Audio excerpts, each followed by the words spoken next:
If science, by definition, allows for more than one opinion, otherwise you merely have the will of one man, which is the basis of cult. If it's not in frame, it doesn't exist. I'm as mad as hell, and I'm not gonna take this anymore! I'm funny how? I mean funny like I'm a clown, an illusion? Where you been? Drunk. Wendy, darling, light of my life. What is your one purpose in life? To explode, of course. I like death with sex. How about you, Casey? You like sex with death? Yeah, so fuck up and die. Talk like a lot for a movie theater. Okay, no. Well, and it's like she does the classic mom thing where it's like she's like, oh, look at that hat, it's a beautiful hat, man. Everyone's so thin. Oh no! Just like yeah, I know it's exactly. The Nazis don't. The gun feed comes them, out. Mom. Yeah, right. The gun comes out, and she's like, no. Anyway, it's hilarious. I love it. Thank you, Mom. Yeah, I hope she watching it with continues me. to watching because Cindy, if you're listening and doing this, I really appreciate you because you are more involved. My mom quit listening long ago. So. Yeah, you're her number one fan. Honestly, she listens to every episode. My mom still donates to the Patreon, so I guess that's all that really counts. Oh, whoop whoop. Yeah, if you want to be as cool as moms out there, everyone in podcast land, think about going to our Patreon. That's think right about out it. the gate, Please, even before we mention the name of the show. So this is the Cult of Cinema Knowledge podcast. Please help us. Yeah, please. If you want us to watch more amazing 60s, just hardcore, like political war movies. I do. I want to. Well, we were going to do like an artsy-fartsy film snob month. And I'm really excited to do that month, but we couldn't follow it immediately after 60s month because then we will lose all viewer retention. I gotta bring it back around. Yeah. God, I mean, I know, like even the next, it's like summer movies. So, I mean, it's like back to school movies. Yeah. So hopefully we'll get some hip crowd. But I know what movie we're going to have to pick if we want the hip crowd. So we'll get there. That'll be the end. We'll mention it in the thing, but I will tell you in the post show what for sure. Cause there's actually some issues, but we'll see. But we're not talking about that now. Now, please. We're talking Give about the people what they want. The movie, the 1969 French film Army of Shadows. By Jean-Pierre Melville, a director I enjoy from my time in film school. Yeah, I've never seen one of his movies front to back, but I've seen like a scene from Les Samurai from film school, and that's about it. But I've never, Les Samurai is. I wanted to. We got to find a way so to watch good. It. It is so good. I know it's been on a poll. I swear to God, back in the day, it was for sure. It was gonna win, but I couldn't find a way to watch it, so we ended up not watching it because it's like I couldn't find it anywhere. That's right. And same with Rafifi, because Rafifi we were gonna watch yeah. Rafifi and we couldn't find Rafifi because why come on, these like old, well, this is French and Rafifi is Italian, but it's like these old like 60s films. Come on, aside baby, from like getting lucky at a used because I got like an Entertain Mart next to me that's like got a ton of used DVDs. Sure, that's like I go there, to try and kind of see. I'll pick up movies there occasionally. So I'm glad we were able to watch Walmart's this, $5 Criterion bin. I know. You're fishing through it, just trying to find. I'd eat my shoe if I found Army of Shadows on a Walmart $5 bin. Well, dude, do you know what I was like the whole time I was watching this? I was like, oh, this has got to be on Criterion. Like, of course, like this is totally up Criterion's alley. And come to find out, it is obviously, but. I freaking the whole time I was like, it's like, do you know what I really want to do? This is what happens with my hobby building and my just like the whatever the ADHD we have that I want to. I'm like, it'd be so sick to have a collection, get a sick ass Blu-ray or Laserdisc player, and like get a nice TV, match it with my Laserdisc, and then get every Criterion on Laserdisc. Because I didn't research it to see where it ends, where it stops, but it'd be so dope. Because apparently I heard. That quite they a few on Laserdisc. Well, there's going to be tons, and they're original like bonus footage. There's like interviews and shit on there, behind the scenes footage that is not on YouTube, that doesn't exist anymore. Okay, that is why I want it. We're gonna talk about this movie now, but remind me for the post show. I have a comment about DVD features. But okay, DVD features, because yes, it's a whole okay. So thing. with Army of Shadows, you know what? I straight up like. I'll happily do a little synopsis, but just blow through it. Let's try and keep it. Well, I even like. I feel bad. even starting because I'm so bad at the introduction. But let's just go for it, man. I mean, Army of Shadows is a 1960s film. It's based off of man. Why does everyone have to be so French? I can't. And so, I literally and so was calling them like. I did get their names after a while, but for a while it was like Glasses, Number 2, The Woman, the fucking Flyboy. Yeah, like Robert De Niro. The main guy is just a Robert De Niro clone. Like he's Robert De Niro's father, and so like I don't know, just. But so he's Philip Garbel or something. Yeah, Gabriel? Philippe or whatever. Yeah, Philippe, and then it's Matilda or Mahilda. I don't know exactly how you say it. Yeah, Matilda. Yeah, so Matilda. They're like the main people, and then I honestly, dude, this is what's so bad. I'm so bad at this kind of movie, but I like everyone kind of got mixed up in the whole thing. Like at the end when he's in the safe house and they kind of come back, and I'm like, oh, that's the chief, but I don't quite remember where he was at the beginning. Was he in the? So okay. Anyways, this opens up with Philippe, our main character. I know, right? We always do this, but we'll get through it really quick. This movie takes place over like 3 years, anyways, so it's kind of like it's a big picture, but it's the French resistance in World War II. So it's like 1942 when this movie opens up. It takes place in France mainly, with Philippe getting detained and taken to a camp, not concentration camp style, but like an internment camp, yeah. Internment, yeah. Thank you. They're not gassing people, but they're probably shooting them. Right, it's right, and it's earlier on in the war essentially. So it's like they're, or I guess I don't know, kind of middle for them, but they're going through, and he's a resistance leader, and he gets like it's really cool because he gets like kidnapped or whatever, captured, and he like meets a kid, and they bust out. But God, I don't know. Dude, this is so bad. All right. Movie, they don't. This movie has it's just so many moving pieces because it's like that beginning part with that kid, he flees with him, and that's kind of inconsequential. But that just kind of establishes who Philip is. The kid, it's not even that kid. It's like right. So like he's interned, but then they go to take him to the actual like Gestapo, and I was like, did he trick the other kid? But he's like, all right, okay, you distract him. And I'll distract him to get him out, right? And so the other guy, while he's getting shot up, he like stabs a Nazi and escapes. Okay, this is too. No, we got to get the big picture because this is like literally just the first like this is barely inciting incident. This isn't even really inciting incident. So the inciting incident comes a couple scenes later.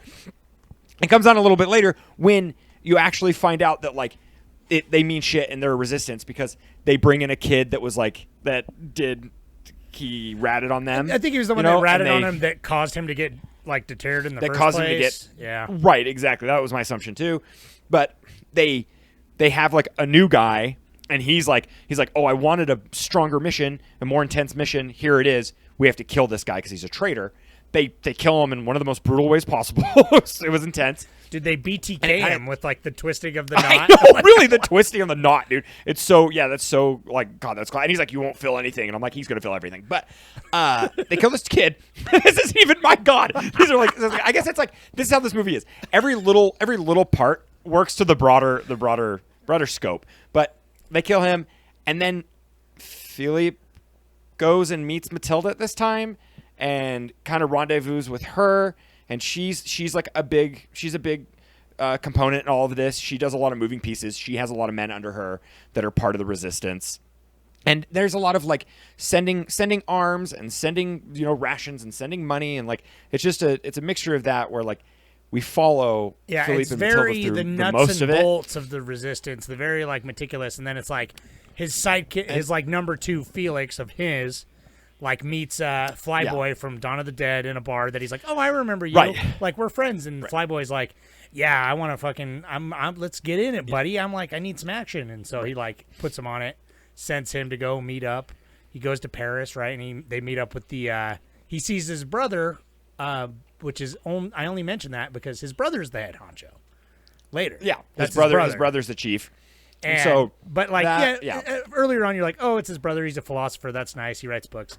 And then like they help out some, the rendezvous with this like an allied sub, and it's like kind of like a series of like just like little missions that kind of like that's what they're just. It's the British. So Right. so that from the Allied sub, that mission when they get the head chief onto the sub, and now they're in like a safer, they're with the Allies like you said, and that's in Britain. And then an awesome scene is Philip has to come back to France and he has to get airdropped, and he like parachutes for the first time. And Philip is like the whole time he's such a liar. Like he'll say like people will ask him things and he'll be like, I've never done this or anything. Like he's so secretive, but then like his facial expressions, you're like not sure. So like I wasn't sure if he's ever like airdropped before or anything. Cause like he pulls it like a pro. Dude, I'm right. Sorry. I know we're just trying to get through the synopsis, but I laughed out loud when he landed. It was like a cartoon. He's like, brutal. I'm like, oh God, is he broken? And then he just gets. Well, like, no, dude. Philip, he just like he's always composed, man. Like I don't. Till the end. His composure is amazing. Well, no, and it's just great because literally 30 seconds before that, the scene is the guy goes, when you go to fall, make sure you bend your knees and roll. And he just like straight off, just like jackhammers in there. But okay. So, he's got to get out quick. Right. He escapes, and then he like is planning some stuff. He goes back and he meets actually. Oh yeah, exactly. And they get another safe house, which is this bigger one that's like another. He's an old dude from like the old military who has a big compound, and he lets them fly shipments in and like move people on these like small little aircrafts. And so they kind of get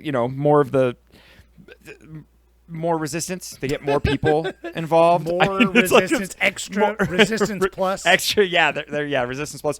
But Flyboy, or no, actually, his best friend from the beginning gets kidnapped or whatever, not kidnapped, God, but gets detained and gets taken to one of the prisons that's like a more like heavy surveillance prison. And so Matilda and Philippe and another dude, I don't even remember, they get together, some of the resistance fighters, and they go undercover and they like go in to get him back, and they pretend that they're like German infantry. They're not infantry, but like infirmary. Medics, like, it's gonna go, infirmary. yeah, medics, and they're gonna go and get him back so they can take him to a better hospital. Yeah, they're like a and hospital the doctor there is like, yeah, the doctor's there is just like, he's been beaten up so bad that he's dead. And meanwhile, Flyboy, that dude, he was gonna deflect from the group, and then he got captured, he got detained and put in the same prison, like as a irony. Like we'll have to get into that because I'm not sure what happened, but I'm a little confused on that too. I read it as he was trying to take the initiative and he got himself captured on purpose to try and get in there to help. That's what I was Felix. thinking too. And so, they but I didn't want to end up getting fucked because yes, they don't let it's Felix so depressing. go because he's too tortured that they can't move him. He's dying. And so the plan doesn't work, and Matilda and all the other guys are like, all right, well, I guess we'll just hail Hitler and get out of here. And so Flyboy's just like, hey, Felix, I got some cyanide, bro. You want some? And then they just take cyanide, I guess, because it's like, I guess right. No, and that's what I love. That's what's amazing is that it's so ambiguous. You don't know if they do. I mean, you assume it's just he does. the end. Yeah. But anyways, it's like that was their one chance, and now it's gone. Yeah, and then this is like then the next beat after that. That's like the downfall, and then Philippe gets he's wanted for he's wanted by the Germans secret police, and they capture him in a cafe, and he gets sent to like the gulag he gets sent to like a firing squad where they're like shooting like a machine gun at him, and as he just like accepts his fate and he's like, I'm gonna be stoic, I'm gonna die here, for my cause. He flees, and it's kind of this moment where he broke his character essentially. You're like, there's no way saved. he can get out of this, but then he does. He gets saved by Matilda and all that. Yeah, Matilda like comes in, smoke bombs, just airdrops, gets out of there somehow. I don't know, that part was wild. And then this was like a nice open window in their shooting gallery, and like I know. And they're able to, the fact that like people were able to just kind of blend in and drive away like so casually in this movie is kind of insane, but it actually works perfect. But so Philip goes to a safe house, and he's there for 3 weeks, like a full month. And during this, the chief comes in, and he gets briefed that Matilda got kidnapped or got detained, and they found a picture of her daughter, and so now they're like, she has to die because they're squeezing her. They know and that's like her that one she's weakness gonna. Like she loves her daughter. They're gonna do it, and then it ends kind of ambiguous where like they meet. All they do is like they're like, yeah, we have to kill her. They just find her on the street, They pop her a couple times, and then it ends, and it just does title cards where it shows what happened to those men, like kind of the main resistance fighters. The title card. So, spoiler: all the title cards are quick, but they are all very depressing. Everyone dies. They're so brutal. Horribly. Everyone dies. Everyone dies horribly, and everyone like. I don't know. Everyone dies eventually. Weeks later, they were all tortured to death, basically. Well, no, there's some that were like a year or something later. Yeah. But anyways, it's just you like everyone. It's kind of like a bittersweet, and it feels to me. So now we're talking about the movie because to me it felt like that's the end. A biopic. Yeah, I mean that really is the end. It does the title cards and then goes to credits. But to me it felt like super like factual, like where. But I know this like clearly not all of this happened, but then it is based on the account of the author. Like that is what he went through when he worked in he was a French resistance fighter for the war, and so like all the characters are fictitious, but like the main like Philippe guy is kind of like based off of him and like the things that he did, and like he wasn't like a head guy in the organization or anything, but he like definitely was just part of it. Yeah, and so it's kind of interesting. Like when they do the title cards, I was like, oh wow, this is like wild. Like I wonder how factual those title cards are. I wonder if that is like playing off of real people. The ending certainly left an impression, but before let's bring it back a notch. Yeah. And what were your first impressions, right? Because it's like, have you even ever, until we put it up, have you ever even heard of this movie? No, not like. Like, I don't think so. Maybe in passing, but I feel like I might have seen the poster once upon a time, but. Exactly. The poster looked really familiar, and Jean-Pierre Melville just off of the Samurai, name, and then the red circle. Those are like, that's one I want to see as well.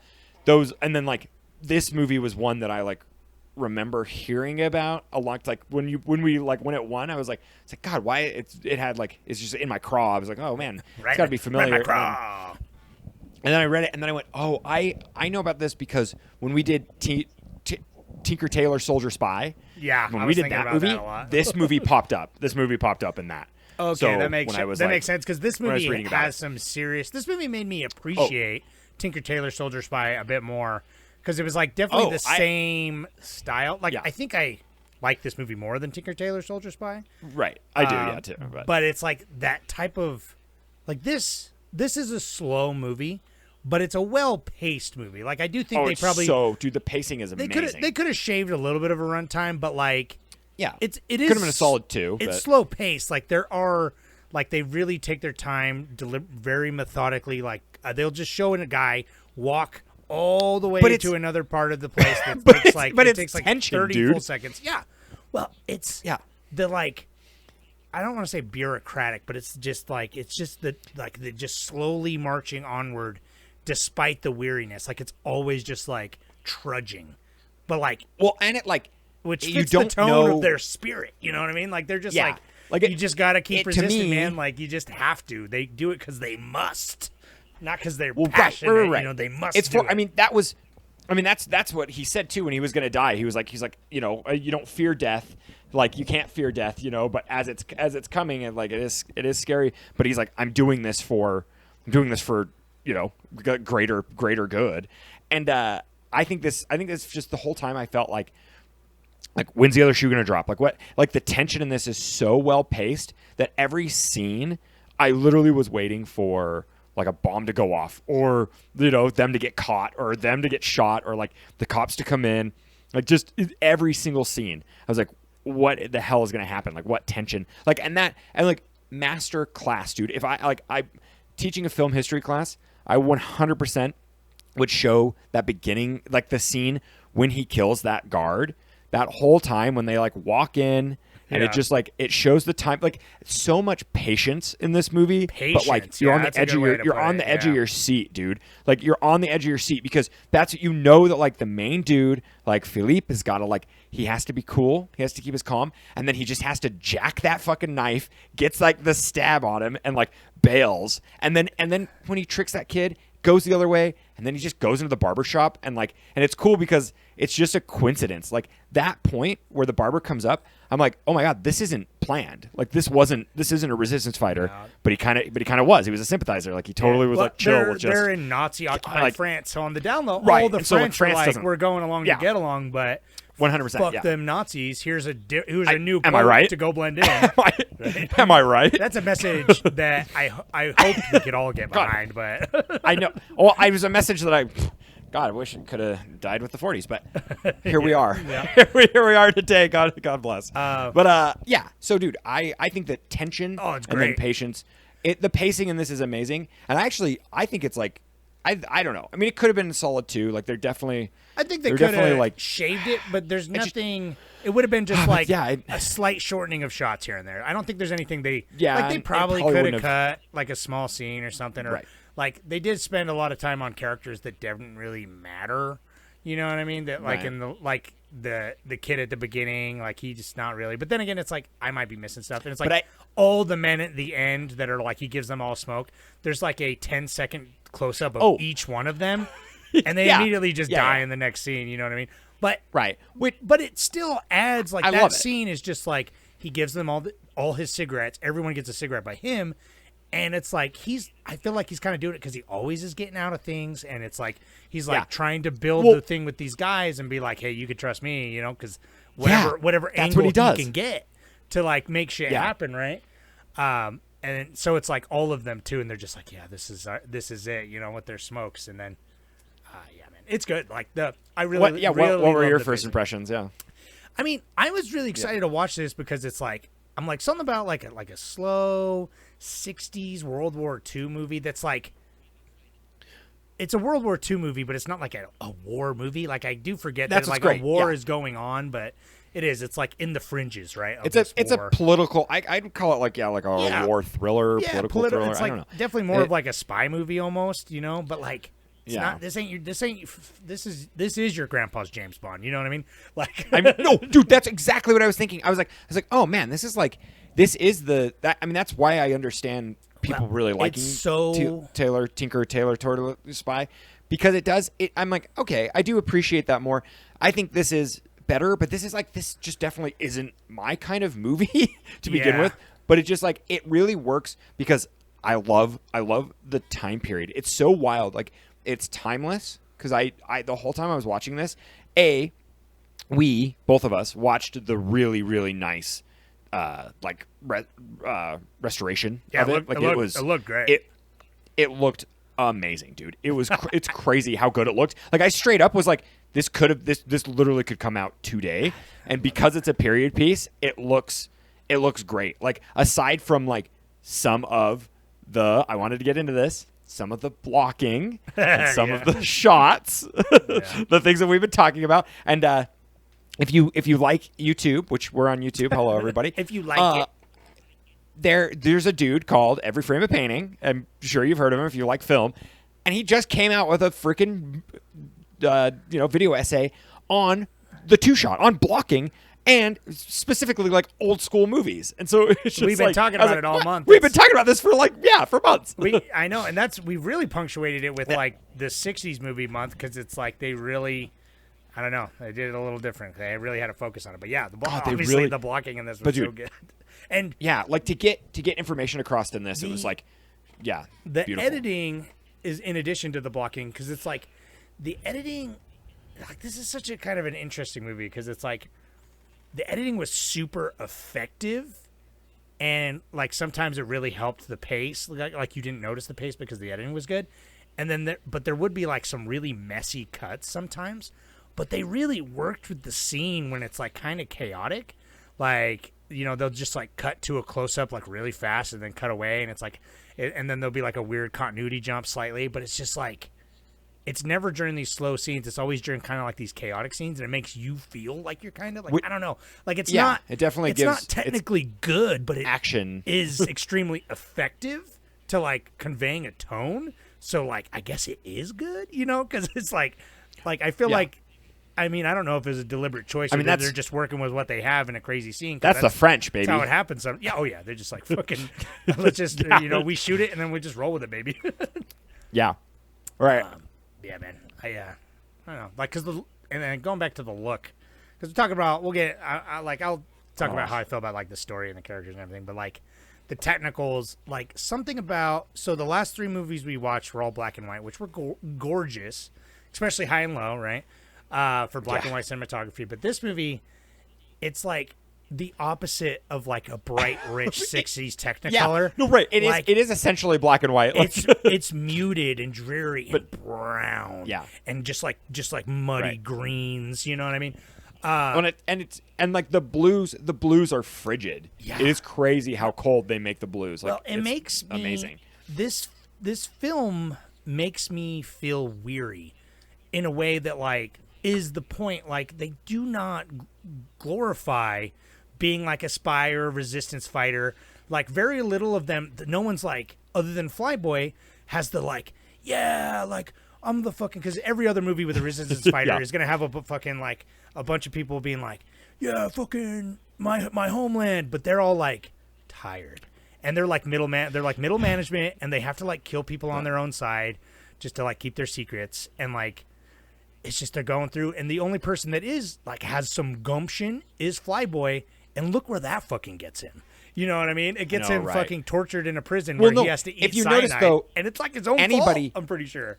Anybody that's eager, because even at the beginning when they kill the traitor, that dude who's like, oh, I was eager to get on a bigger job, and then they're like, this is the job.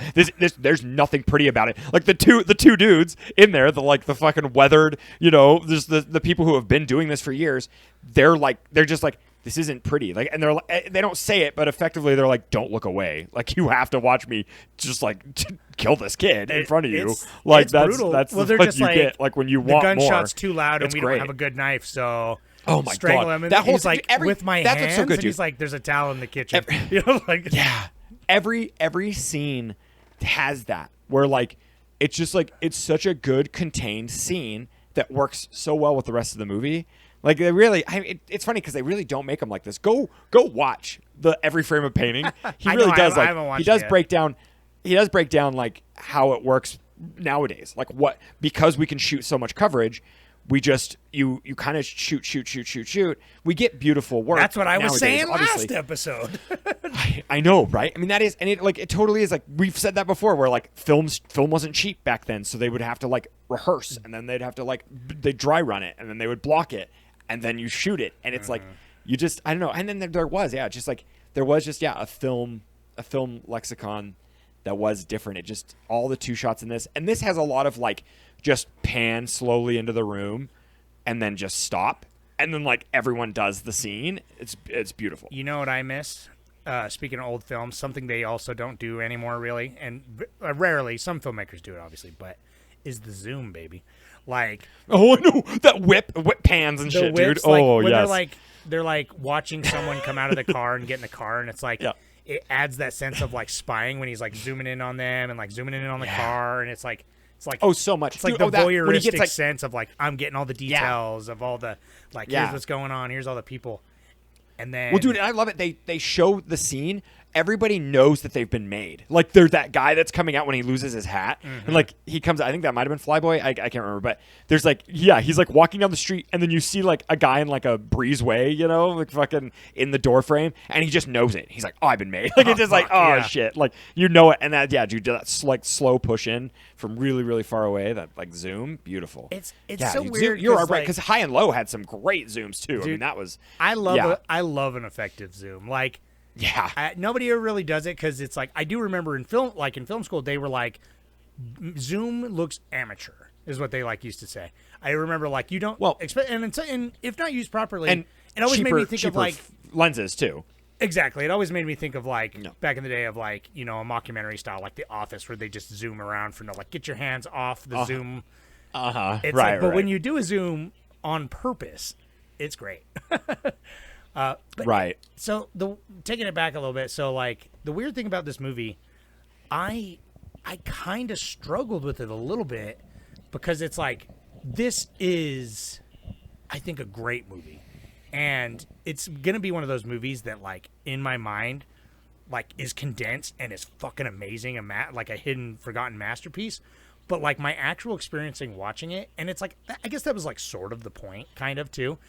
Like when I say weary and stuff, like I was like, like I'd watch this in like three chunks, which is like not really generally like me, but I had to like break it up because it's like not only was I just kind of like exhausted, but it's like there's not until later. Like I was getting invested in the characters, like in the back half especially, but it's like it's just a series of them just fucking doing their job. Like there's not like one big arc to follow, and you know what I mean. And it's just like I don't know. Like it was like kind of. It wasn't hard to get through, but I did kind of like find myself being like, like dragged down by it. But this is one of those like R-rated movies because it's just mature content and it's adult themed where like there's no, I mean, dude, this is literally like there's more violence in fucking Inside Out than there is in this movie. Like even though this movie is all about violence, like it's literally like, that's what's interesting. It's like it's not gory and it's like you see their battered, bruised faces, and that's like as bad as it gets. God. Those were good though. But I love that makeup. But dude, but it's Felix's hands were all fucked up too, and it's just like he was getting torn. Like, what did they do to his hands? Those aren't like defensive wounds. He's tied to a chair, man. Like, what are they doing? Like, they tortured him to the point of death, and it's just like it's just so brutal because it's like all off camera. It's all like inferred. Like the only time you really see the violence, like they choke the kid, but it's like. It's not like super graphic. It's like almost kind of. I don't want to say beautiful, but they show his face. He's all like, he's like really though, frozen, and then his head falls, and then like he stabs that Nazi, but there's like no blood. When they shoot her at the end, no blood. It's just pop, and she falls down, and it's just like sudden. But man, I don't know. It's very effective, but it is kind of a hard watch. I guess is what I'm saying. It's like the tone and the pace and the color palette. And let me just say real quick, the music. I know you don't pay attention to scores as much as me, but the score in this. I did in this. It was like, but I wish there's more of it, but like because it was so seldom used. But every time the score would come in, I'd be like, oh, dude, this feels heavy, man. Like this feels heavy. Like this movie is just dreary and bleak, and it's not. Like I don't know, like it's like it's weirdly hopeful in a way where they're like, we do it because we must, you know what I mean? And it's like what is message, the hopeful part of it? Nobody wins. Is like, but the whole thing is like, they kind of, we know they do. I guess historically, that's the context that like makes this movie feel good to watch. Like these people sacrificed for like. Where we are now, right. And so like that is the bittersweet. But even I feel like just in the context of the film, outside of like IRL, they're so successful and tight in what they do, even though it's like a tragic ending, and even though there's so much paranoia, everyone is like the whole time you're constantly like. Who can you trust? Like I can trust him, but then they're like, well, make it instead of making 8 guys, make it 2 guys. Like instead of making like big groups, because the more groups you have, the more people can talk, and it becomes like you have to be kind of guarded the whole time. Well, it's such but then like they make things work. Paranoia too. You know what I mean? It was like very. Like there's a lot of movies where it's like paranoia and you're like, oh, like people looking out the windows and shit, and they capture this, but Bug, this is not. This is very very like subtle paranoia that gets under your skin and like a weird tension. Gives me, it's totally, I was thinking the whole time, I was like, it's got like that, if Children of Men didn't become an action movie, that's pretty much what, it's like Children of Men could have easily just been them fleeing the whole time and no action. Well, like just like, dude, when Philippe gets caught the second time near the end, when she's like, dude, you got to get out, you're too hot, God. You got to get out, and she leaves, and then the cops all come in because they're constantly going through everyone's shit, and he just and just eats that note out of his pocket real quick before they take him. But it's like I was like, okay, maybe he'll get out of this. Nope. Next scene, he's in the fucking internment camp again, a different one. Right. God, and that's, dude, I love. Let's talk about like the opening scene. When he is in there and he's being taken, and it's just those 2 like bumbling guard type of deals that they're like, we're getting provisions, and he's like, oh yeah, like I can't even remember. It was like such small talk to be like they're chatting, like, just and they basically just robbed a farmhouse, is what I'm pretty sure they did. They just went in and took all their food. Or I think robbed or we're military, give it to that whole deal. It's robbed, robbed. You're an occupied force, and you're like, give me a food, villager. Right. And like, but anyways, like that. it just, I don't know. I didn't know what to expect with this movie. And so that opening scene with them talking, and then he just, dude, his acting was like, what is it, Lino Ventura or whatever. His acting was bonkers, dude. It was so good. Like every scene, every time, and like there's so little dialogue in this movie because it feels so natural. Like it feels like they don't need to speak, because the more they speak, the more they can kind of give themselves up. Like they're all under aliases. Like everyone's like, you know, you can't like trust anybody, and that's what's so heartbreaking. Like when they're like Matilda's like, you know, she's the backbone of this whole operation, but her daughter is like the one thing where he's just like, he, you know, even Leno's like, oh man, like you just, you know, that was her one weakness. We got to do like, it. Her daughter, she kept that picture. Like it's because it's like it's the House of Cards, man. Like everyone has to be insulated from everyone else, so it's like it's this such lonely, solitary lifestyle. Like that's why it's like there's no glamour, dude. You're killing people who you know, kind of, that maybe don't deserve to die, but they need to die in order to they keep kill more of the system insulated. You know what I mean? Like the resistance itself, because it's like they are all cogs in this resistance machine that is doing their part. Like everything, like there's not some huge, like I said, some huge plot, but it's like bit by bit, like they're adding, like they're helping here and there. They're like, you know, moving the allies, like they're kind of exchanging in a war of information while there's like actual bombs falling, because it's like the one time you do, like when he's in so like good. London or whatever, and there's like the one bombing. Yep. And it's like, but it's like off screen, and it's just his reaction to it, and he's like, "What the fuck?" And everyone else is just walking around casual, and he's like hiding in the doorway, like, "This isn't my kind of war. I'm a fucking hiding in the fucking safe house, exchanging information, strangling dudes kind of war." Like, which is really though, you know, so much more strangling, stabbing. You know what I mean? Like it's so much more and personal. dude, if you noticed, he doesn't like. That's what's wild is like he doesn't say it, but his actions show. He's like, I'll get my hands dirty when it's my own team fucking up. Like when it's the people I've trusted and they've stabbed my back, because I know for like the greater good we'll take down the enemy if we can all be tight. Like if our like side is tight, and like there's something you know interesting to be said there. And it's also like such a tragic character, because like he couldn't open up his heart. Like there's nothing he could have done. He like that's because like when the daughter, he's like, oh, that daughter's a liability. Like he knows that already, you know. Like it's one of those things. And like Matilda's like the only person that he like kind of, you know, has so much respect for, that like when he has to kill her, he hesitates. Like he's like, he's like, I know I have to do this, but that sucks. Like that's like the worst part. And I love that. The other guy is so good on that. So good. The other guy was even like, oh my God. No, Yeah, I you won't do can't it. do that. She saved your ass. If it wasn't for her, you'd be dead. And he's like, right. I know. But that's we, it. But she'd can't do the same save thing. her. Like And that's what's so good. And the other guy's like, you know, the main boss. He's like, no, she's basically asking for it because if we don't kill her, they're gonna get to her daughter anyway. Right. And then, but that ends up maybe being a bluff, even though it may be true. And that's, but dude, that's what's bonkers is even in the movie, like Jean-Pierre Melville said, like to that actress, he's like, you don't know. If you know, because she's like, did I give up treason? Am I supposed to feel guilty in my reaction, like with that, you know, when she's on the street, which is God, that's such a good scene. When she recognizes them in the car, and she knows, and dude. she knows, So she knows exactly what's gonna happen, like because it's like she's been on the other side of it, she's been in that car. It's like, you know, when you've had to do this, and like, and that's what's great is like her character. When she was working with the director, she's like, what, you know, how am I supposed to feel? Did I do it? And he says, that's the thing, you have to decide.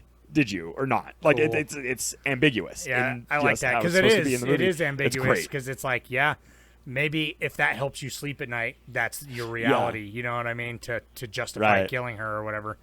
And it really is. It's such a simple scene, and it almost like it's so weird. There are so many scenes in this that feel kind of clunky and like it's weird. They feel amateurish, and yet. They're like, I'm thinking about them now. Like, and I'm just like shit. They were like, it works so well. Like that is such a good, powerful scene. Yet that's what it is. It feels dated. Those cutting, certain scenes, like, but that's cutting that's and a the perfect, handheld and everything. That's a perfect example of the editing I'm talking about because it's like the gunshot, the quick zoom. Like it is just a hurry and like a flurry of cuts. It's a product of its time. But it really works so effective, though in a way. You know, I don't know. So. The culmination, going back, what the thing that made, I'm going to just kind of say what my favorite scene was. Sure. But what made this movie go from like a 3-star to a 4-star movie for me was the scene when they go on the firing range, right? And immediately thereafter, Oh my god! No, dude. Oh, and narration. Don't get me started. The narration. I have to talk about narrating Yeah. narrating and yeah. I'll tell you. In a I minute. was thinking Tell me about this. you for every time a good narration comes on. I think about Oh my you. god! And this is a good one, It's baby. a good This one, is a yeah. good one. Yeah. Because it does. It feels like the narration feels like notes written in code, passed on. Like these are like the dailies. This is like, okay, here's the update, and then it's like, but a lot of time it does feel like an internal, but only sometimes. And it's like, but it's almost like that's where we get the character development. Is like it's all of it is sneaking all out, of it is it's sneaking into. It's the exposition dump, but like done so well. Like it's totally hidden. Like you have to have exposition in a movie. Period. Like there's just no way you can make a movie without exposition unless it's like watching paint dry. Yeah. And so it's just like, so but the narration I noticed the whole time I was like, God, this is like really moving the story forward, but it's poetic. It's beautiful. Yeah. So anyways, the part when he's going to the firing squad. Exposition is great when done right, which this does. Right. Exactly. But no, when he goes to the firing squad, because up to that point, it's like, yeah, he's always kind of getting out of these situations. He's cool, calm, collected. Like I said, he gives the smokes to all the other guys because it's like, I'm like, that's just who he is. That's a favor. Like, oh, this is the guy that gave me a smoke. He's cool. Like, maybe I can get him to get out. Win their side. But when something's bad, but like, he's got out of a couple hairy situations before, and they walk him into that room, and he turns and that zoom all the way down there on the dudes with like the fucking chain gun, or not the chain gun, but like the 50 cal or whatever. Machine. The look on his face, the look on his face when he realizes like, oh, this is it. I wasn't expecting to be walked into a firing squad because it's been working so far up until this point. And it's like the acting, the editing, the music, the cinematography, like all culminated. And they're like, all right, you're going to run down there. And, the first one there will spare a little while longer. And he's like, I can't be afraid of death. You can't be afraid of death and do this. And he's like, but then he's like, I'm not going to run. I'm not going to run. And then he just starts running. And yeah, dude, that broke my heart, man. And how he's so beat up about it in the car. I was like, oh my God. Well, that was like such a breaking point too, where it's just like, I don't know, man, it's brutal. But it's such a thing where it's like, oh, we can do all this, but we're all just like animals. Because he's even like, just like, oh, I was like a rabbit, like a scared rabbit. But then, and then everything gets crazy, and I'm like, what is happening? And then the smoke bombs, and there's a miraculous escape. That part is the only part in the whole movie that like had me, like, kind of broke my suspension of disbelief a little bit. Like it really made me. The only reason is because how, like, don't get me wrong. I was still riding the high, beautiful. but I was like, what? Yeah. No, but it's watching him like heave ho his fat ass up there, like kind of how he like gets up and you could see him like on the edge, like trying to get his butt. Been shot. And I'm been just shot like twice. I know he's been shot. But then it's fine. Right. After. It's fine. I know that was a little silly, but no, it's more the fact. I don't think he got shot. I think shrapnel from the smoke grenade hit him. That makes sense. But anyways, that doesn't matter. It's just the fact that watching him slowly try to clamber up the wall and like then move the rope, and like all of these people are not the most like, fit people, and like they're like climbing down the other side of the rope. I'm just like, I'm sitting here looking at my watch, and I'm like, are the guards just like, their guards are like looking at their watch being like, what are these guys doing? I know. Why when are they trying to escape? These, that was these the only resistance part that like was a little fighters silly. are like fucking, with the Cheetos, they're just definitely, they no, just seem like they work at the fucking, the DMV, not, and it's just, they look like they're all like in their 50s because they are, and not military shape, right? Because they are, they are like. Well, that's what's they're more like, because you don't think about that when you think freedom fighters, but. I know, right? So I was there for that. I was also like, "Oh, the alarm was going off there." Beautiful. But what part got me right after that? That I was I like laughed out loud. Is when they switched their car out for a nearly identical car. It's like the car they like drive into the woods and park their black car, and they get another like kind of like it's a little different, but like someone looking for a group of people is still gonna stop that car no matter what. Well. Like, I imagine that at this time there's a lot of, but I would there were tons of times where like they would do something and I'm like him changing the jacket, that's similar to the car where I'm like, does the jacket really matter? Like if he has that, like I get it. I'm sure there must have been less jackets, everyone, so they're stopping. That's kind of what I thought too. I was like, but that scene's beautiful too when like Flyboy has to take the briefcase to take the radio, the girl, and gets picks up the little kid to get. And that's what, and that's what's great. Like that's the like. Those are like the things that I like about it that are the like espionage and like the spy kind of like it's kind of just that's not natural in filmmaking. Like everyone was like cool with it. Like the mom was cool with that and everything. And like it just it works because as like a film like as a viewer you're like, oh, this is gonna work, and it's kind of like it's cheeky and you're like, oh, this is fun. I'm glad it's gonna work. It's kind of like levity in the whole like there's tension, but like he's gonna make it. They're not gonna like shoot this baby or anything crazy or anything like wild. That's what and then he gets stopped right after, and you're like, oh shit, of course. Like it's one of those. Like that's what's great. That's what I really liked about his character too, because he comes in, he is the guy. He's the guy. He's the only person with any amount of charisma. Like he's hot. He's younger. He literally like he comes in. He's the brother of the chief? Yeah, right? he's the younger brother, but he doesn't know that his brother's the chief. Okay, that's what I thought. Okay, cool. But like, and then just the fact that it's just like it just does not work out for him. Like, you know what I mean? It's just another thing this movie does that is just like being the hero will get you nowhere. You know what I mean? It's just like you can, and even at the end they're like, we killed her. But they all died in the title cards. This dude got fucking decapitated in an internment camp. And the line for actual, because it's like all of them, it's like he was tortured to death, and the only name he gave was his own. And then the actual, the line for like Philippe, that's where it's like you're talking like kind of like the poetry of it. It's like this time he got arrested again, and this time he didn't run. You know what I mean? And I'm like, oh, yeah, so dude, good. Like that hit me. And I'm like, so it's like it just stuck the landing so good at least too, which is what I do feel like if I ever rewatched this, like I'd have a much more appreciation, I guess, because it's like I didn't know what was like to expect. Yeah, for like the first. I want to watch it again so I can hour, see the details. 45 minutes, I was like trying to fill it out and just kind of trying to figure out the vibe. But like now I know that like this movie is very dour. Like at the end of the day, the more you think about it, like I'm like, yeah, this movie's pretty depressing, man. But it's just like I don't know, like from the get go, with just all the pouring rain. As they're going, like now I'm like I have much more of appreciation for that, like having a better grasp on like the tone and the themes of this movie. That it's just like, even these people in war, like war just like it touches everyone, and it doesn't, and it's not good for anybody. You're gonna get strangled to death in a fucking abandoned house. I know, right? I was thinking the whole time we were watching this, I kept thinking like freaking Inglourious Bastards, where I'm like, oh man, it's like Inglourious Bastards.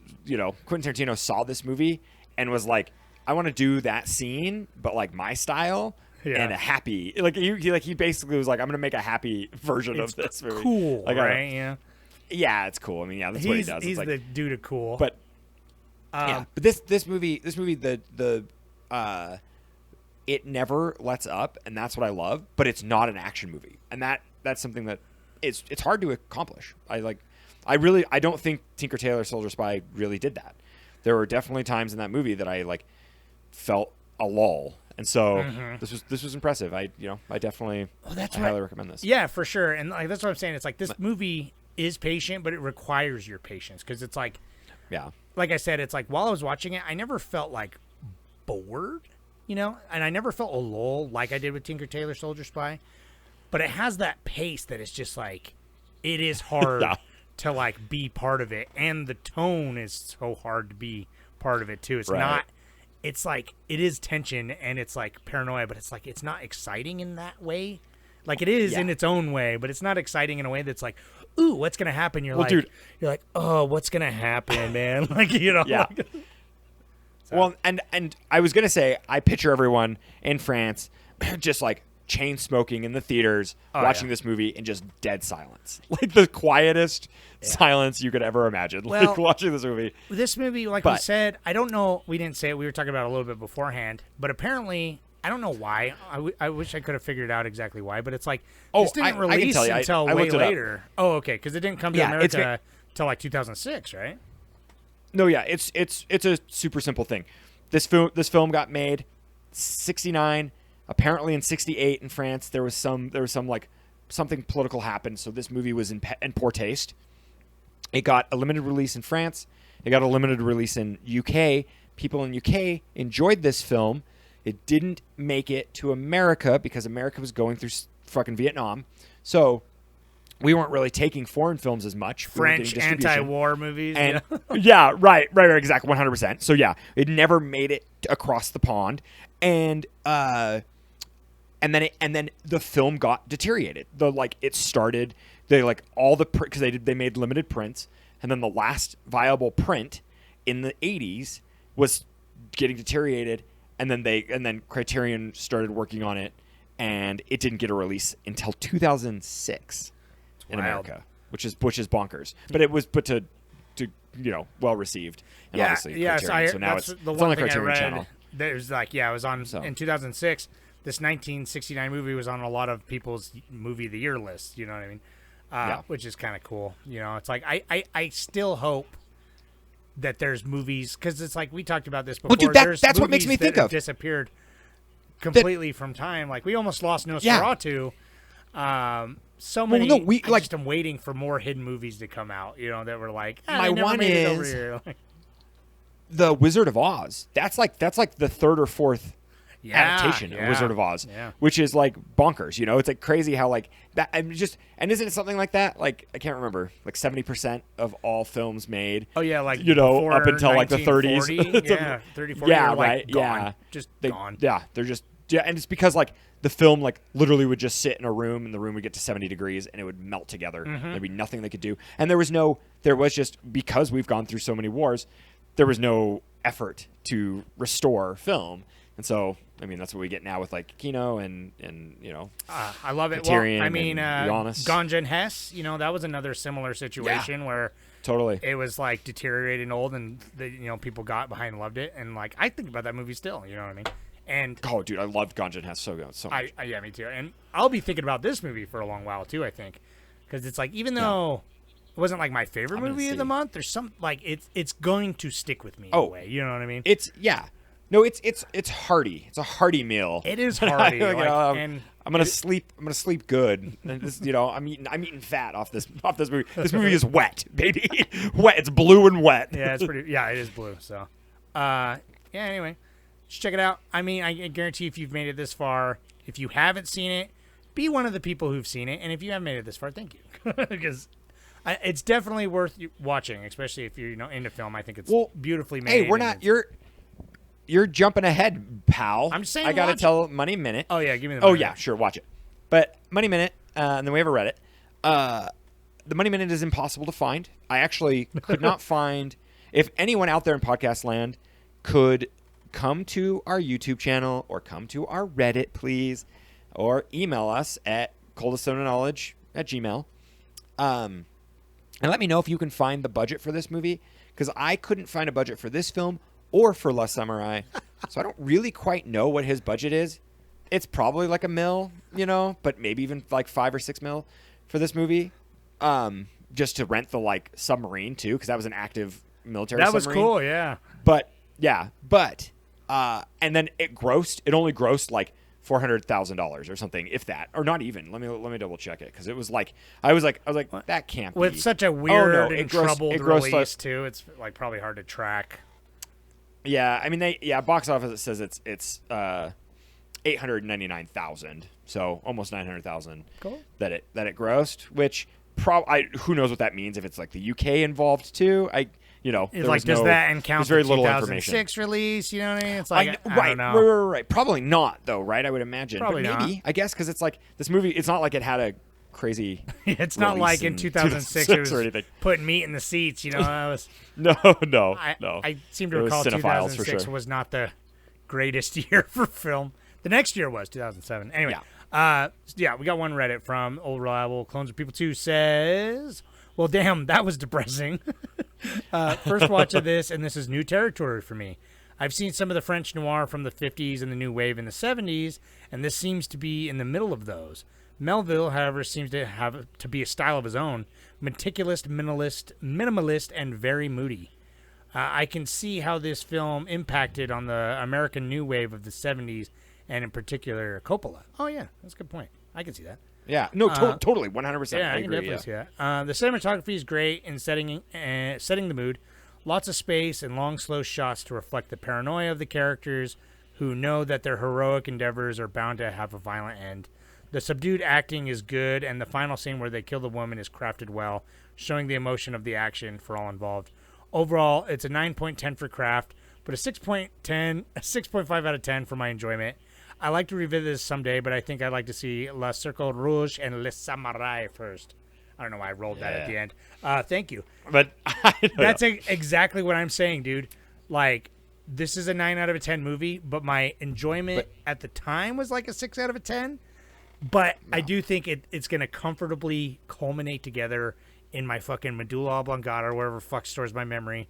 I'm not, and it's going to live there, and it's all the good bits are going to be like all put together. Totally. And it's going to rise in the ranks. Like already, and just talking about it, I'm like, I haven't done my letterbox yet, but it's gone up a half star point. You know what I mean? Probably. Totally. Yeah. And Les Samurai has like the same color palette, pacing, everything's made. It's just more of a character study and a little more snappy. It's great. All right. Thank you, Clones Are People Too. You are our biggest fan. Yeah. And I'm your biggest fan. I'm your biggest fan, yeah, for sure. Those stickers are coming. I promise. I'll get them to you. Anyway. And if you out there in podcast land would love a sticker, come to our Patreon. Please. I've got to plug it or they'll whip me in the back. They'll just beat me at the Patreon headquarters. They take me there. You are going to fall on that trash pile if you don't do it. I know, dude. No, really, though, man. Tell me about it, dude. The Gestapo's coming for us, dude. If you are a Patreon, hang tight, and you get to hear about some of our thoughts on our post show that we're going to do. Our thoughts and our feelings on other films. We're going to talk about, what have you been watching? And I'm going to DVD features. Remember, I was going to bring that up. Okay. Yes. So I'm looking at a list of laser discs right now. Criterion laser discs. Yeah. I'm buying them. Dude, I'm getting into it, man. Sorry. Yeah. Sorry, I'm broke. You and Pablo get together from it because he buys laser discs too for some reason. So. Oh hell yeah, dude! I got to get more. I did too. I had a phase when I was getting vinyl. But anyways, yes. Goodbye, everybody. Thank you for stopping by.